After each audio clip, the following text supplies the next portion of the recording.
Jos.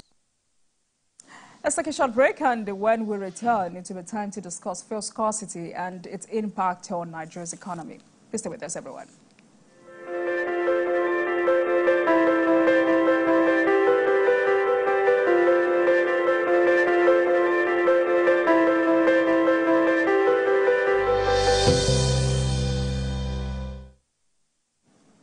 Welcome back to Politics Tonight, everyone. Let's get straight into a conversation for tonight. We're talking about fuel scarcity and its impact on Nigeria's economy. And my guest tonight is Omori Edogiawari, a startup business lawyer and financial analyst. Mr. Omori, thank you so much for joining us this evening. Welcome to the program. Thank you. Thank you for having me. Good evening. Good evening to you. So let me start by quoting a statement released by NNPCL attributing this whole crisis to financial strain, which has placed, they say this is due to PMS supply costs impacting supply sustainability. It says this financial strain has placed considerable pressure on the company and poses a threat to the sustainability of fuel supply. What exactly can you deduce from that statement? For the layman out there, what is NNPCL saying? It is getting more expensive by the day to get fuel across to the common man. It's getting more expensive to cover the cost of the logistics supply chain of bringing fuel and selling it at a rate where the pricing is subsidized. And I think that that's the beginning of the problem. NNPC is not a price regulator. NNPC's role is not to regulate pricing. We must ensure that the only way the solution that we presently, to the problem that we presently face today can be addressed is if we have a free market system, right? But because the pivotality of petroleum products, especially PMS, cannot be taken for granted to even the minutest extent, that's why there's always that clamor to stabilize pricing, to manage entrance into the game, and to prevent, a conflagration of pricing. But the truth is, the only way the price can come down is where you have a free market system, where competition and demand drives the costs, right? But this is because over time, government has been subsidizing, so to speak, and has not adequately monitored the subsidization and has not adequately put in place measures to prevent and reduce importation, and thereby improving indigenous capacity to produce. We have now become, the exception has become the norm. Now, to correct the dynamics has left us in this mess. So NNPC's challenge stems from the forex volatility, stems from the naira volatility and the inavailability of forex, stems from the over-reliance on crude oil and the fact that we have continued to mortgage our crude for different facilities here and there. It's a hydra-headed problem that is not really limited to just one, aspect of the dynamics. All right. Mr. Mori, we need to take a break at this moment, and when we return, we will continue this conversation. Please stay with us, everyone.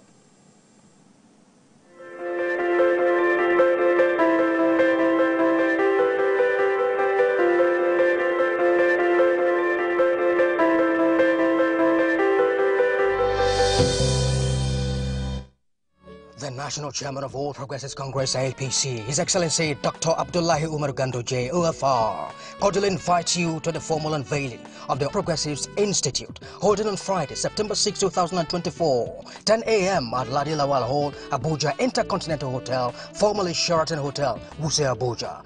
Formal unveiling by His Excellency Bola Ahmed Tinubu, GCFR, President of the Federal Republic of Nigeria. Special guest of honor, His Excellency Kashim Shatima, GCON, Vice President of Nigeria. Chairman of occasion, His Excellency Senator Godswill Akpabio, GCON, Senate President. Honorable Tajuddin Abbas, Speaker, House of Representatives. Inaugural address, His Excellency Governor Hope Uzodinma, Chairman, Progressive Governors Forum. Chief host, His Excellency Dr. Abdullahi Umaru J. Host, Larry Adedayo, PhD, Director General. Be there.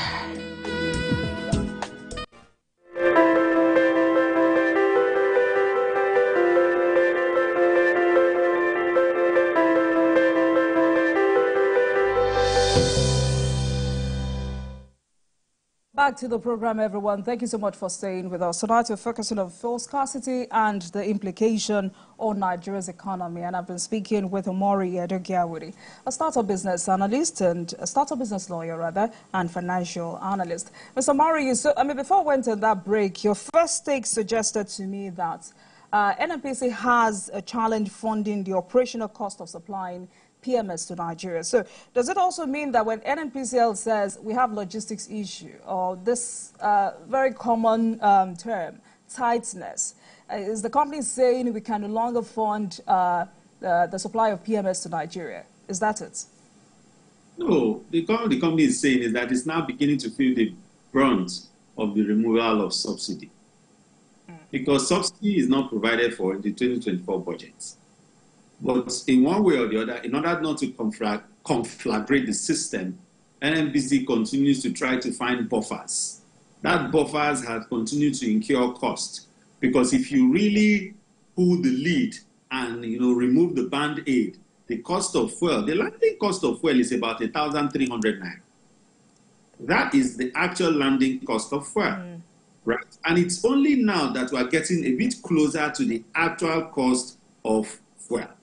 So what NNPC is saying with the fiscal challenges and the debts that they owe to importers and marketers, independent marketers, is a product of the fact that there is no longer any budgetary allocation towards those buffers that it continues to create. Is it in its internal operations now reflecting the fact that those buffers no longer exist? That's for the MD of NNPC to answer, right? But like I said earlier, the issue of pricing, the only way we can fix this mess, for want of better language that we are facing with the cost of petroleum product, is to drive competition, is to allow a free market system to be able to bring down competition, is to be able to improve competition and bring down the pricing, right? Now, one direct causative factor of the challenge we face today is the dollar against the naira. What are we doing to shore up the value of the naira and bring down the value of the dollar against the naira?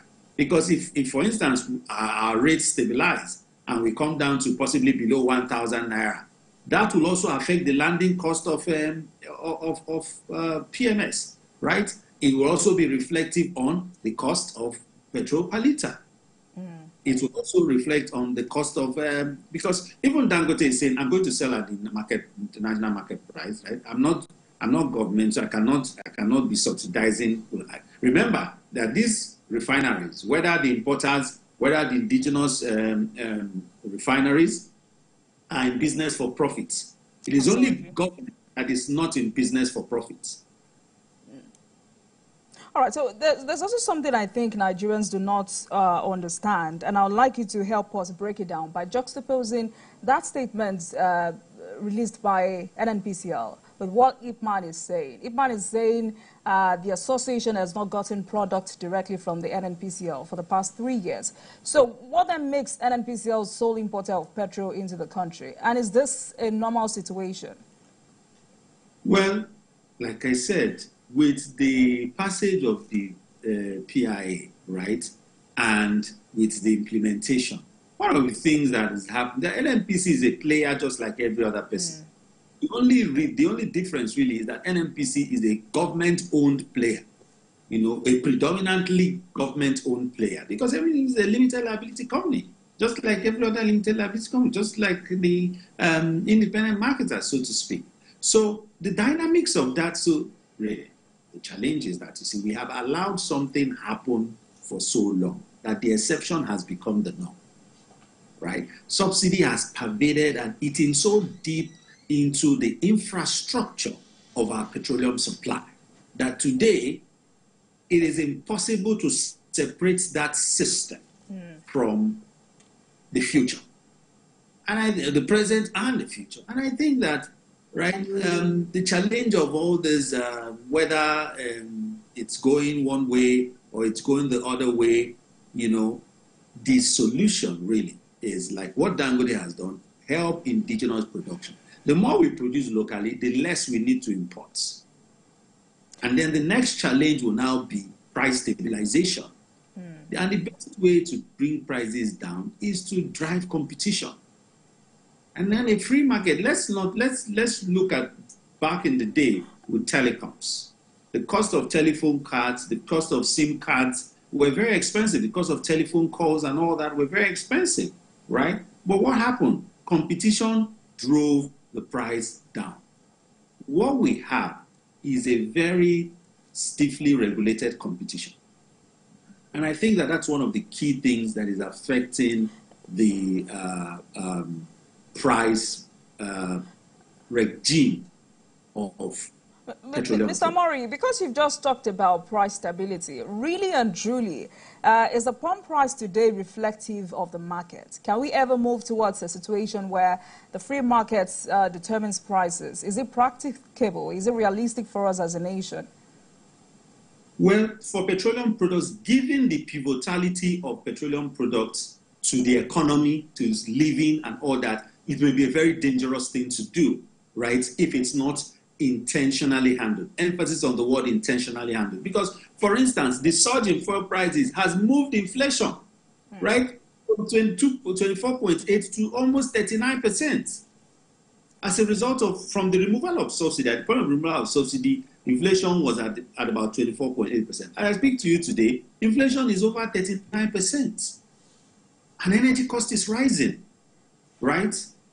And these are offshoots of the increase in the cost of fuel. Transportation costs, impact on SMEs. 60% of SMEs have reported a decline in revenue as a result of the increase in the cost of production, right? When you talk about supply chain disruptions, 30% of a 30% increase has been seen, right, in logistics costs. So you find that the increase in the cost of petroleum products has a very strong effect on the economy, one that cannot be ignored. Now, the implication of this, right, is it must now be handled a bit more intently. Like I said, you can't have a meaningful conversation around the reduction of petroleum, the price of fuel, if you do not fix a naira-dollar impasse. We'll come back to... able to fix that, reduce, strengthen the naira and reduce the impact of the dollar over the naira, everything we are talking about, we're joking. Because Dangote cannot still indigenously produce for the entire country. And even where he is, his benchmark remains the dollar, so to speak. Importers are importing with FX. So if FX comes down, that will be a very solid buffer for our petroleum pricing. You know, we'll come back to that because that's not a conversation I want us to hurriedly talk about. But there's also this argument about whether or not the federal government should intervene in the pricing. As a Sunday, I mean, this is what oil marketers are demanding for, because according to them, they fear that the cost of Dangote petrol would be higher than the current pump prices of the commodity, stressing that it would be tough for dealers to buy the commodity from the plant if the federal government fails to intervene in the price. What's your own argument? So the truth is, government must wade in. And like I said, there must be a lot of intentionality with the approach to these issues, especially working with independent marketers, looking at the level of investment that they have made into the system. But I think that one of the most, and you know, the challenge is oftentimes that businesses and players in the business space are very, very aloof when regulation is being made. Because oftentimes, regulation must be a product of the pain point of the players in the industry. There must be a synergy between the regulator and the regulated. There must be a synergy between the business environment and the government that seeks to regulate them. And that synergy must be seen in the creation of laws and in the implementation of these laws. And I think that with the petroleum sector, that really, especially amongst the independent marketers who are the direct interface oftentimes with the consumers. So government has to create that soft balance and soft landing. Subsidy is a thing of the past, right? According to the government. But indications still show that there may be some level of buffers that can still be seen to be some level of subsidy. But the fact is, let's leave all the grammar, let's leave all the English. The common man, the common consumer is carrying an excruciating burden. Burden that is necessitated by the increase in the cost of petroleum products and the impact on the market where that common man buys from, the impact on the businesses that the common man does, the impact on the logistics supply chain that enables that common man's business, even the impact of every single thing. You see, the problem is that petroleum products are pivotal to literally every aspect of our life. Today, you'll find that there is really nothing that you can keep immune from the cost of fuel. So that makes PMS very, very important. Diesel has been selling for over 1,000, even at the time sold for almost 2,000. People did not really feel the heat. But add 10 naira to fuel today, the market seller in the market will increase our product. The buyer will now pay more for less. And until we create that balance to be able to really fix this problem, we'll continue to moving around in circles. So the Nigerian National Petroleum Company Limited says it has supplied 30 million barrels of crude oil to the Dangote refinery to date, and there are plans underway to supply an additional 17 million barrels to the refinery soon. And also part of the report is that the 6.3 million barrels will be delivered in 7 cargo shipments. Are you convinced that we may be able to supply Dangote all its needs, given that Nigeria's crude oil is like the most sought after in the world? Well, charity must begin at home. And even government must realize that charity begins at home. If you look at any economy that has been able to withstand the economic pressures and turn around this economy, they have looked inward. The commencement of looking inward is to begin to enable indigenous production. Dangote has set the standard. And NNPC must do all that it can to ensure that it meets its legal obligation. It has a contractual obligation to provide Dangote with that amount of crude oil. And it must do all it can to meet that obligation. That is the only way you can incentivize indigenous growth. And when you incentivize indigenous growth, what you do is you encourage more people to play in the space. And listen, if we have 3, 4, 5 Dangotes, the challenge we're having today, even with pricing, will be greatly reduced. It will be greatly reduced. Remember, I think there's an arrangement between Dangote and NNPC to pay for crude oil in Naira. Now, if he carries out his entire transaction in Naira, what that does is that it reduces the quest for FX. And in now computing his costs, it may not now be entirely necessary to use the dollar as a benchmark. But if we fail to meet our obligations, the world is out there looking out for us. So I see that government has a very delicate problem.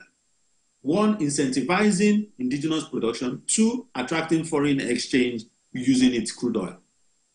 But we must also now begin to look beyond crude oil and look to other areas of our economy that we can export to attract FX. This crude oil that we keep shouting every day for is not something that is impermanent. It's something that can finish. When it finishes, what will be the mainstay of our economy? Of our economy is not a new conversation. We've been having this conversation for the last 10 years. What exactly do you think is the challenge? Comfort zone. Crude oil is an easy way to make money. Crude oil is an easy way to attract income. Crude oil is sought after by the whole world. And so we are not, so it's a bestseller product. But we forget that this bestseller may become extinct someday. And so we're not looking at other areas. Listen, ethanol, ethanol is what clean energy jurisdictions are now shifting to from fossil fuels, right? Are we looking towards there? Do you know that ethanol is a byproduct of cassava? Nigeria is one of the largest producers of cassava in the world. But are we even harnessing that product for exports? We're not even harnessing it to produce enough indigenously. And the challenge is, you see, the importance that we give to the Minister of Petroleum, the importance that we give to the Managing Director of the NNPC, the level of buzz around what they do and say should be the same thing that permeates the Ministry of Agriculture. We should see that level of energy and the level of innovation and the level of reliance on technology to improve the system to be able to produce mainstays for exports, to be able to produce products that can serve as economic buffers and that can now give crude oil a run for their money. If government invests heavily in cassava, for instance, and commodifies it and pushes it for export, it will attract effects. And the whole world that is tilting towards clean energy will start looking in our direction. And they look in our direction because we have something that gives them a byproduct that's a byproduct for a product that they need to be able to live sustainably. We're not looking that way. We're not looking at even the damage, right? The mess that is created by crude oil and how we're able to clean that mess for a sustainable future. But Mr. Mori, would you say we're not looking in that direction or we're not doing enough? We're not working. I would say that we're not doing enough, right? But I do not even think that doing enough will do service to it, will do justice to it. I would say that we're not. So you see, the thing about innovation, right, is that it requires intentional foresight. It requires planning for the future, planning for the next 30, 50 years, right? And so it's not something that you look at as an immediate cash cow. It's something that you build in response to the fact that you want a sustainable future. What will be the replacement of crude oil in the next 40 years? Are we looking in that direction? Today, we have an FX problem. It has always been there. It has always been there. The Naira has consistently been declining over time, consistently been declining. And it has only come to a head in the last maybe 1 or 2 years, right? But look at the trajectory, a constant increase.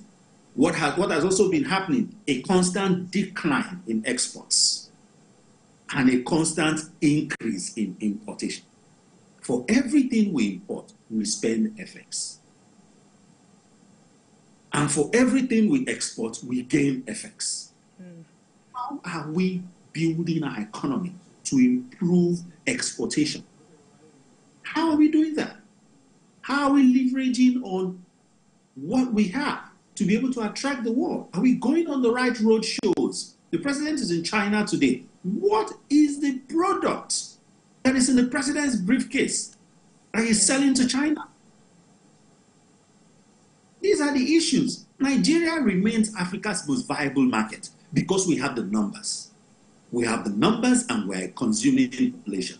So every continent of the world and every country that has deep pockets wants to do one form of business or the other in Nigeria. Absolutely. So that gives us strength. How are we now creating a product? How are we even keeping the money that these businesses are generating within so that it can circulate? We're not attracting enough FX. Crude oil remains the major importation of FX into this country. And that should not be. Do you know that the revenue from crude oil from Nigeria for 2024, the projected revenue is less than what the country of France will make selling champagne. France's projected revenue from champagne is over 3 times what our projected revenue from crude oil is. Are we looking that way? Are we even looking at intellectual property maximization? Nigeria is a bundle of talents. We're a bundle of a lot of creativity. And what is happening is that we're not watering the ground enough for this creativity to grow. And so what is happening? Where the grass appears greener continues to attract those talents. So we have to stem that in the tide. If you look at the data and the statistics of Nigerians that migrated in the last 24 months, and you look at the amount of effects lost to this migration, you'll be shocked at the sheer impact on the economy. You'll be shocked at the sheer impact of the economy. And we can't allow these things to happen because we have crude oil.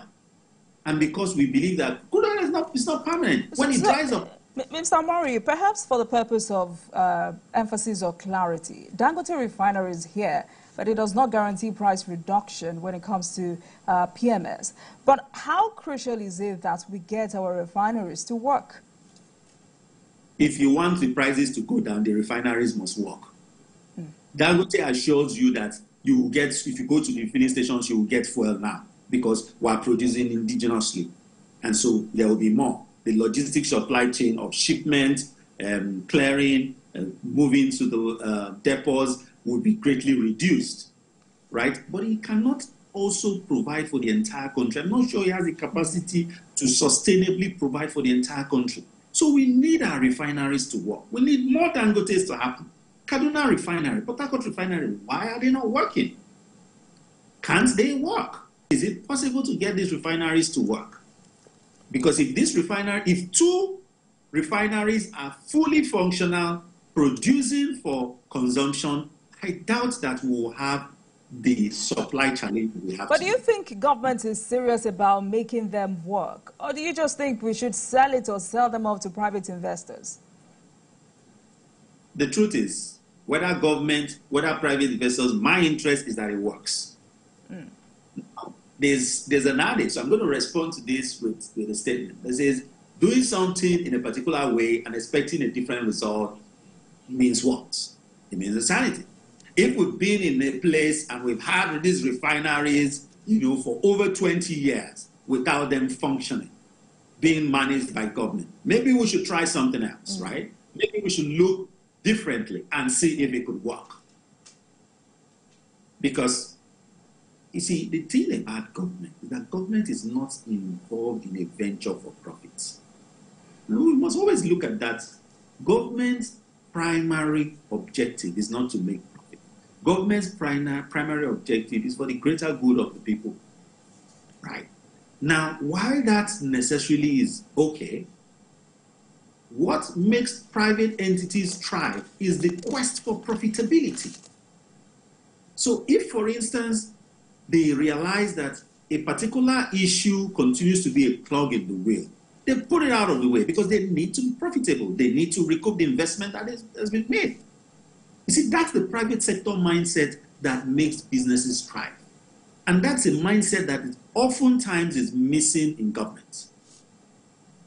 And if you speak to technocrats who hold political office, right, they tell you some of their frustrations arise from the fact that there is this mindset that anything can go. There's this mindset that, we could do it this way. We've been doing it this way. Profit-oriented businesses say, look, we've invested this, we've not gotten returns in this, we need to ensure that we get our returns, we need to ensure that this works. And anything that stands in the way, we fix it.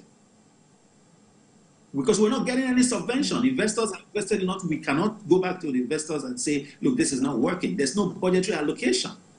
Now, government must now start looking at these refineries functioning as a business, and a profitable business. PMS business, petroleum supply business, sale and supply of petroleum products, is one of the most lucrative businesses in Nigeria. So while refineries are not working, Dangote is producing petroleum products that really have more than enough potential buyers.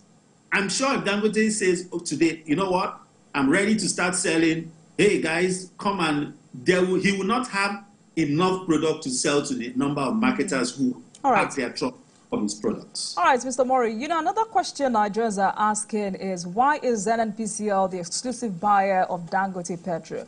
But I'll have you give your perspective on that when we come back from this break. Please stay with us, everyone.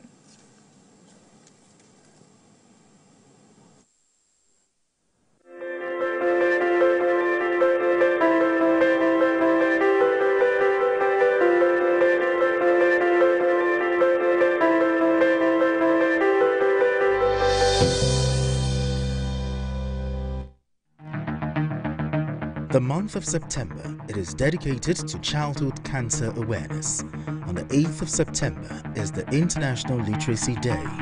On the 9th of September is the International Day to Protect Education from Attack.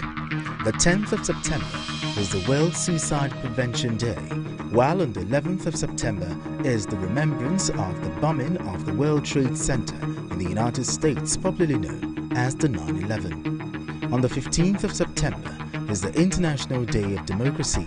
On the 16th of September is the International Day for the Preservation of the Ozone Layer. The 21st of September is the International Day of Peace. The 23rd of September is the International Day of Sign Languages. The 26th of September is the World Maritime Day and the International Day for the total elimination of nuclear weapons. On the 27th of September is the World Tourism Day. On the 29th of September is the World Heart Day. Stay tuned to TVC News for this reports and analysis. TVC News, first with breaking news.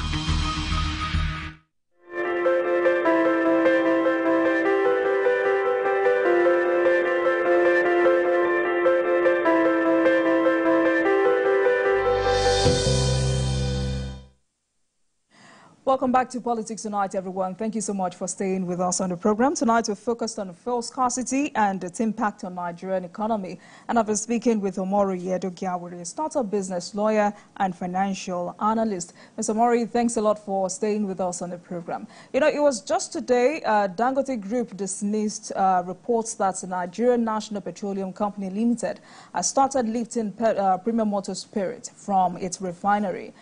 Nigerians are asking, why do you think the dealings of the NNPCL is rooted in secrecy? What do you think the company is hiding from Nigerians? Because Nigerians have started asking, come clean, so we can know the level of the challenges you're facing as a nation. Is that too much to ask?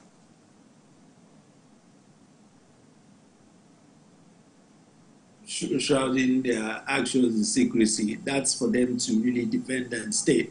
But the point is, and this again is a challenge with regulators and the regulated not working together. You see, the PIA places an obligation on NNPC as the supplier of last resort and to ensure that there is unlimited supply of petroleum products to the energy market, to the Nigerian consuming market.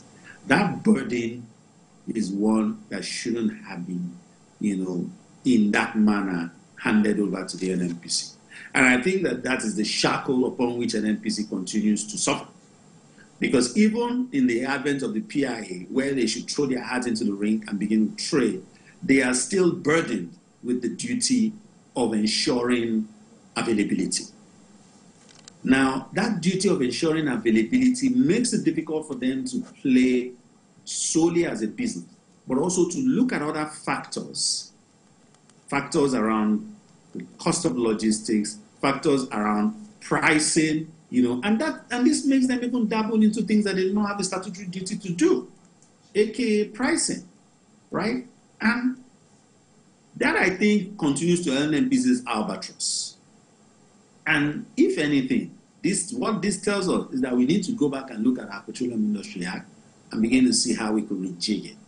Because is it really as effective as the intent was? That's a conversation for a different day. But the point is, NNPC must now begin to look more intently to fixing the instant issues and then working long term. Instantly, what do we need? Supply of products. Dangote has products now. Close the deal. They have an arrangement, right? Close the deal and get this thing available to the common man. Let it go out. And then the issue of pricing can, we can walk back around it. NNPC's challenge also lies heavily on the fact that it has a $6 billion debt. And that debt also brings with it legal implications. So, it's just a very difficult situation for them. Absolutely. Right? So I'd like you to speak to two issues. Lack of forex necessitating this continuous challenge. Is the Central Bank of Nigeria doing enough? And also, is there enough awareness on the CNG alternative? Well, if Nigerians, I'll start with the last question. If we all move to CNG, do we have enough supply? Question. Do we have enough?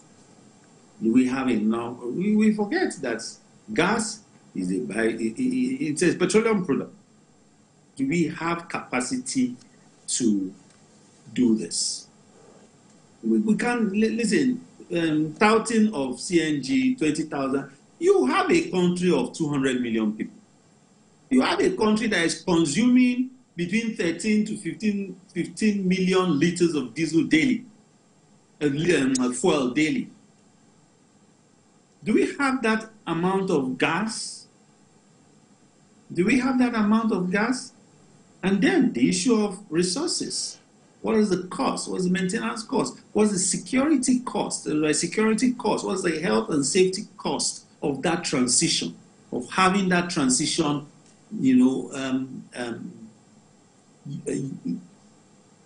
predominantly utilized? Let us also look at the hazards that may pose.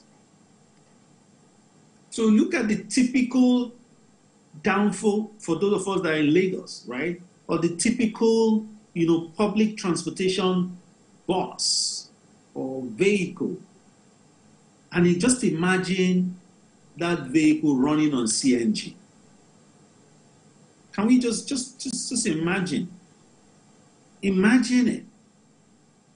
So there are issues that we can't just rush into it. It's a good alternative, but an elitist one.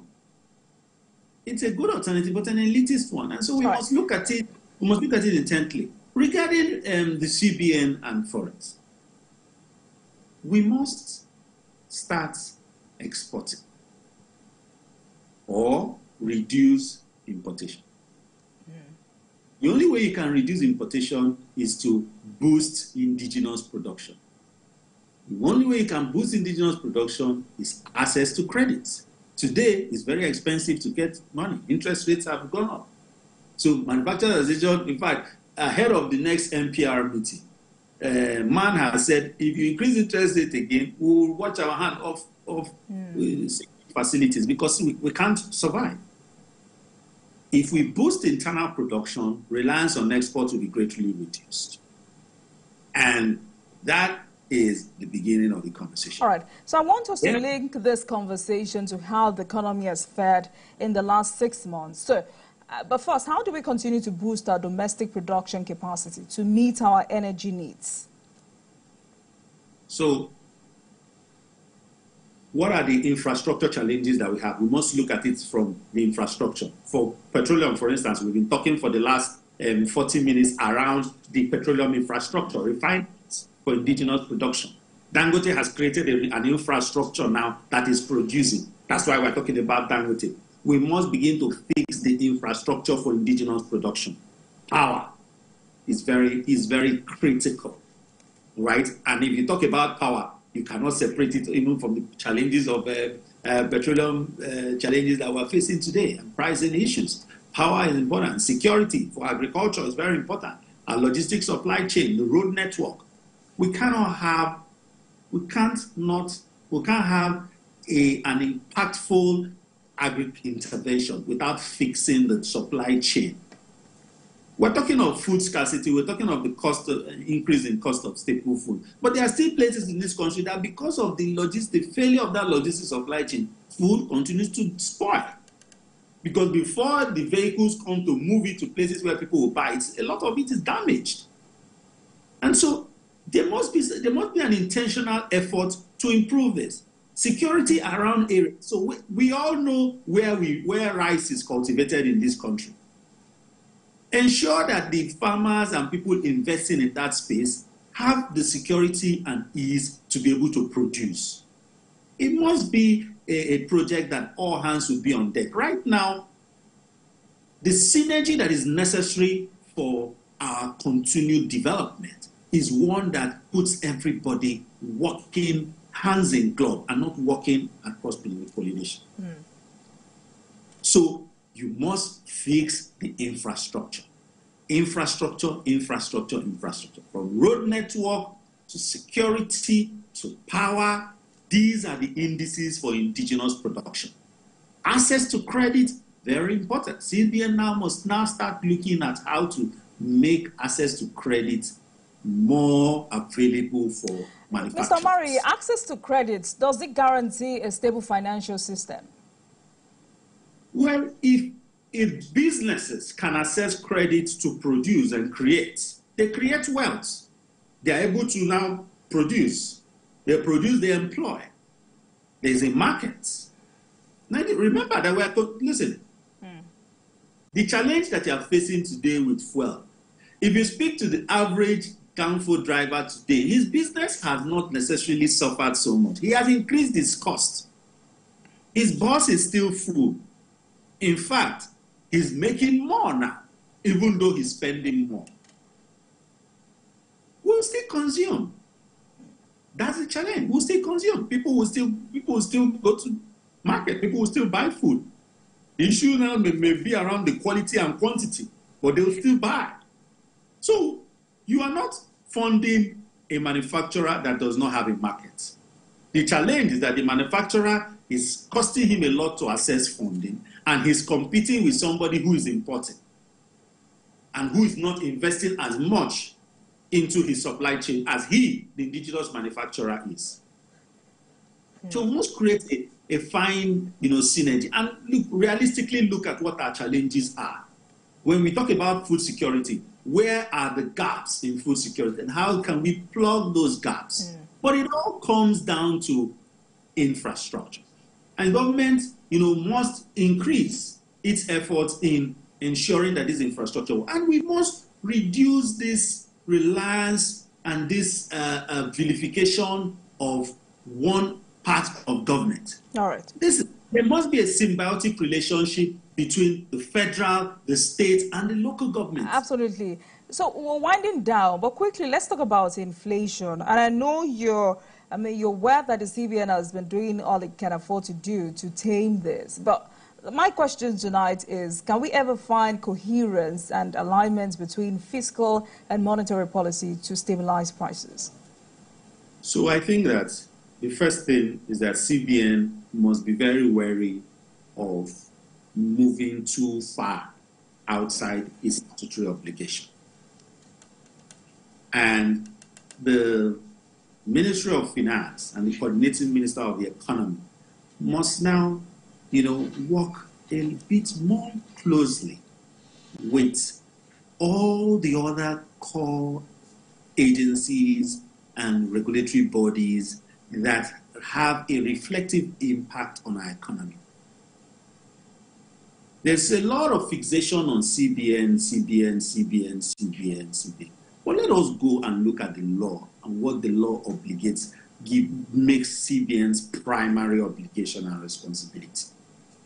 And when we look at it, we will now see that there's so much burden on CBN, and that burden is, slowly pushing CBN to begin to shift, albeit slightly, outside its statutory obligation. And so we must not get too wary of looking at how we can improve a synergized relationship. Listen, private sector players, banks are declaring profit. How are they doing it? What is going on? You must now listen and begin to work a bit more intently with the private sector to see how some of these gaps can be addressed. All right, then. I guess we can leave this conversation here at this point tonight. But I must thank you so much for joining us this evening, and thank you so much for sharing your wealth of expertise with us on the program tonight. Omori Edugawari, startup business lawyer and financial analyst. Thank you so much for joining us this evening. Thank you for always. Thank you. And thank you for watching, everyone. That marks the end of today's episode of Politics Tonight. But you can watch the repeat broadcast of this episode at midnight. Get in touch with us on our social media handles, Facebook, Instagram, and X at TVC News NG and at Olajumoke using the hashtag Politics Tonight. We're also on YouTube at youtube.com/TVC News Nigeria. I am Olajumoke Olatunji. Good night, everyone.